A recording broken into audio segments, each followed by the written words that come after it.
kusimamia hii area hii. Maana yake nyinyi baba na Kisongo mali huko.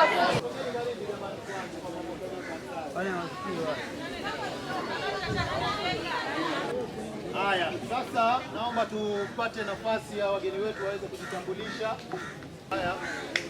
Haya, turudini kwa Mungu. Bismillah. Niko hapa kuhakikishia hakuna mtu yoyote amepewa direct ticket. Tumeelewana mpaka hapo? Ndio. Hakuna mtu yoyote amepewa nomination direct. Tumeelewana mpaka hapo? Ndio. Viongozi wenyewe watachaguliwa na wananchi ambao mko hapa, na mambo ya waheshimiwa ambao walioko Kwale County kwa ujumla, nataka nizungumze hivi kieleweke na musikie.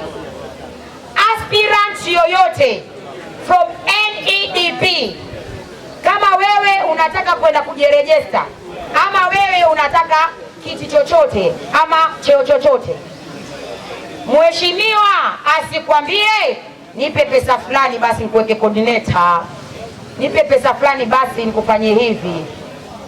Usemi wako kwa ground ndiyo cheo chako. Tumeelewana?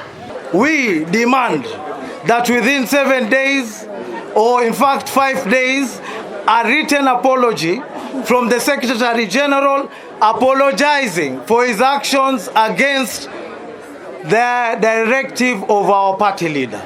Less that, I undertake to do a demand letter and perhaps raise a petition before the political dispute tribunal seeking for the deregistration of our Secretary General.